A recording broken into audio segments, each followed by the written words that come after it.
chaque fois que j'entends cette page d'évangile, cette évocation du grain de blé tombé en terre qui doit mourir pour porter du fruit, eh bien je pense à la petite Bernadette, Sainte Bernadette de Lourdes, Sainte Bernadette de Nevers aussi. C'est une vie qui ressemble beaucoup à celle du Christ. C'est le propre des saints qui ont une vie toujours configurée à celle de Jésus. La petite Bernadette a beaucoup souffert. Elle a souffert notamment de l'institution, de ses autres sœurs. Elle a souffert du monde, mais elle a aussi souffert de la maladie, un cancer des os. Maladie terrible.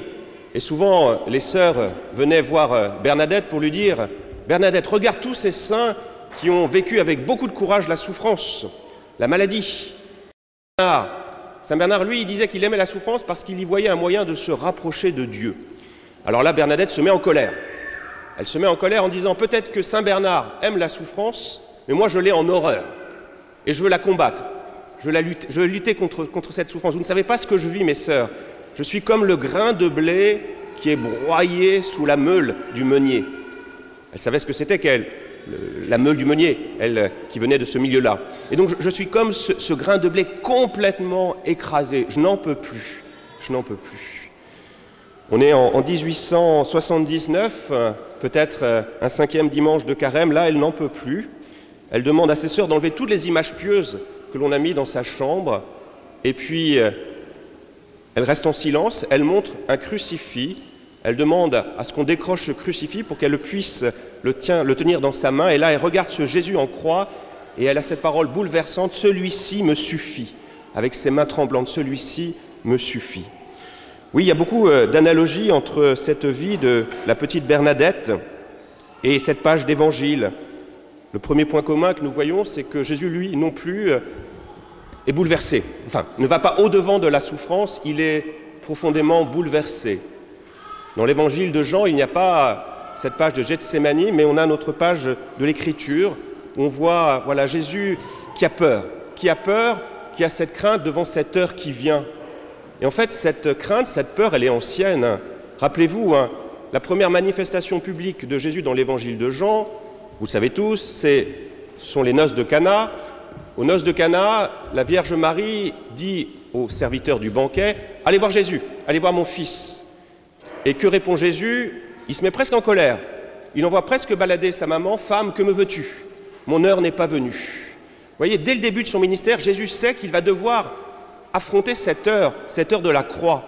Et il a peur. Il a peur, il est bouleversé. Et donc Bernadette rejoindra son intuition, ne pas aller au-devant de la souffrance. Mais si on ne doit pas aller au-devant de la souffrance, on ne peut pas l'éviter. Et donc Jésus nous révèle, va nous montrer dans cette Messe Sainte dans laquelle nous allons bientôt rentrer, que Jésus n'a pas fui, il va affronter cette souffrance. Avec la peur, mais avec ce courage d'aller au-devant de cette souffrance, ne pas fuir. C'est l'expérience que nous pouvons tous faire à chaque fois que nous voulons fuir la douleur, fuir la souffrance, fuir la mort, eh bien, celle-ci est toujours présente. Celle-ci vient nous hanter. Je vous avais déjà raconté cette histoire de ce vizir et de ce sultan. Vous en rappelez peut-être, je vais vous la redire, c'est très court. Un vizir rentre dans le palais de son sultan, il a l'air totalement défait. Il va voir le sultan en disant « Tu sais, maître, que j'ai une peur panique de la mort. Et là, en rentrant dans le palais, j'ai vu la mort avec sa faux. Alors j'ai peur. Permets-moi, cher maître, de quitter Bagdad pour rejoindre Samarcande. » Le sultan, qui aime son vizir, lui dit « Bien sûr, fuis. » Donc le vizir part à Samarcande.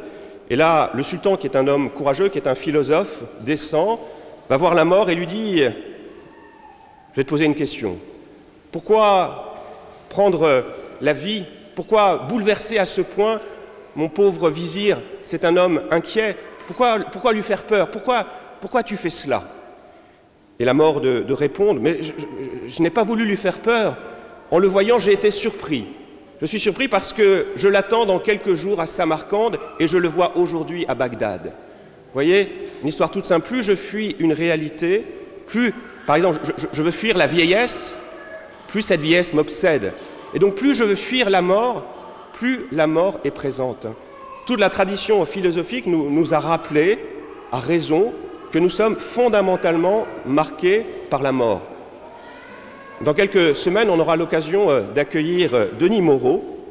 Et Denis Moreau, il y a quelques années, avait écrit un livre « Où est ta victoire ? Mort, où est ta victoire ?» où il le montrait vraiment de manière très suggestive pour montrer en quoi tous nos comportements et tous nos péchés, la volonté par exemple d'accumuler, c'est une manière de résister, de combattre la mort. Donc j'essaye d'accumuler. L'orgueil, la plupart des péchés eh bien, sont fondés, s'appuient fondamentalement sur une peur de la mort. Donc la mort est partie prenante de notre vie. Donc si je refuse la mort, quel est le problème? Je risque de passer à côté de la vie. Donc accepter la mort, accepter cette perspective, ne pas fuir. Jésus, lui, aurait pu fuir. Comment aurait-il pu fuir? Paul-Antoine, qui m'écoute plus. Comment Jésus aurait-il pu fuir cette mort, cette souffrance? Par plusieurs manières. Par la force, déjà. Rappelez-vous, je prends un peu d'avance sur les évangiles, un de ses apôtres va sortir son épée en disant on va se défendre. Et Jésus lui dit non, rentre ton épée. Il aurait pu choisir ce chemin-là. Il aurait pu fuir aussi, partir. Et puis troisième solution, ça va être la tentation suggérée par les militaires romains. Qu'est-ce qu'il aurait pu faire Jésus? Anna, ça fait longtemps que je ne t'avais pas interrogé. Il aurait pu faire un miracle. On est d'accord? Il aurait pu faire un miracle. Mais s'il fait cela, nous quand on est face à la mort, face à la souffrance, est-ce qu'on peut faire un miracle? Ben non. Et donc s'il fait ce miracle, il ne nous représente plus. Donc vous voyez, Jésus va affronter le combat, il va affronter la peur avec la foi, fondamentalement avec la foi, et il conserve dans son cœur cette relation à son Père. Aujourd'hui, Dieu parle, voilà, pour nous dire qu'il sera présent au moment de la croix, même si au moment de la croix, Dieu semblera absent, mais Jésus conserve fondamentalement cette foi et cette confiance.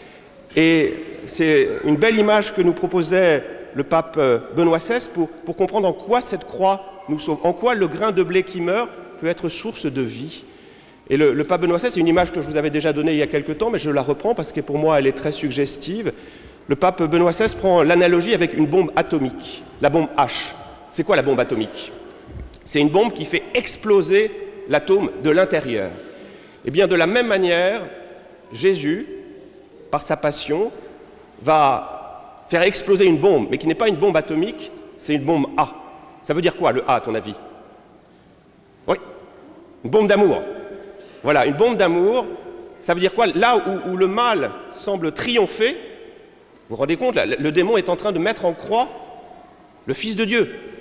Tous les disciples sont partis se cacher.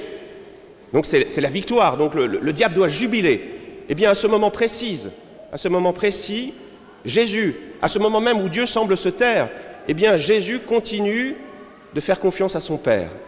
Père, entre tes mains, je remets mon esprit. Il a été bouleversé, il a connu voilà, cette expérience de la révolte.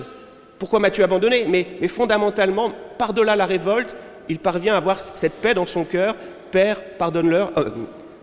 Entre tes mains, je remets mon esprit. Puis la deuxième phrase, bien sûr, qui est très importante, la dernière parole de Jésus sur la croix, Père, pardonne-leur, ils ne savent pas ce qu'ils font. Donc vous voyez, au cœur du mal, au cœur des ténèbres, il y a la confiance au Père et l'amour pour ses frères. Vous voyez, c'est l'amour au cœur du mal, au cœur des ténèbres, pour que ça explose de l'intérieur, que le mal explose de l'intérieur. Et dans ce mal qui nous condamnait, c'était une porte condamnée, eh bien, il y a une ouverture qui est désormais possible. Une ouverture vers quoi? Brieux? Ah, même si les servants seniors avec une croix d'or ne savent pas répondre, ben c'est une ouverture vers la vie éternelle. Donc voilà, la réponse de Dieu, c'est faire... Voilà, c'est la seule réponse possible à la mort, à la souffrance, c'est pas fuir, c'est l'amour, la charité. Et je reviens juste... Voilà, je sais que certains paroissiens n'aiment pas trop qu'on mette comme ça des voiles sur les statues, en disant oui, mais Christ est ressuscité. Certes, il est ressuscité, mais il est aussi passé par la mort. Il y a Marie qui a été au pied de la croix, qui a pleuré. Hein. Il faut passer par là, parce que nous-mêmes, on va passer par là, on va tous passer par là, donc il ne faut pas fuir. Et il faut voir comment Dieu est venu remplir chaque moment difficile de sa présence pour être à notre côté. Pensez à la petite Bernadette qui tient son crucifix.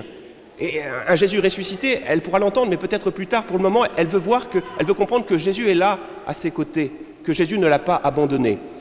Et donc voilà, donc cette bombe d'amour qui explose, et qui nous dit que la seule réponse à la mort, à la souffrance, c'est l'amour, c'est la charité. Et je crois que c'est le principe des soins palliatifs. Face à la mort, qu'est-ce que c'est? Il y a des petites sœurs, des pauvres qui sont parmi nous, qui pourraient certainement beaucoup mieux le dire que nous.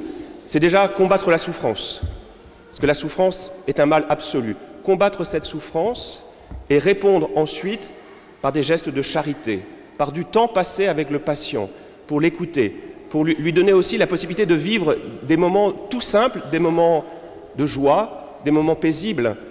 Cette semaine, on a eu un beau moment avec un certain nombre de paroissiens et beaucoup de personnes du diocèse pour une soirée autour de la bioéthique, et on a eu le témoignage du docteur Delatour, qui est responsable de l'unité de soins palliatifs à Saint-Laurent. Elle nous a donné l'exemple d'un homme qui voulait mourir parce qu'il souffrait. Eh bien, ce qu'ont fait les médecins, le personnel soignant, ça a été de limiter cette souffrance au maximum et puis de passer du temps pour écouter cet homme. Ils lui ont posé une question toute simple: qu'est-ce qui vous ferait plaisir? Un petit plaisir.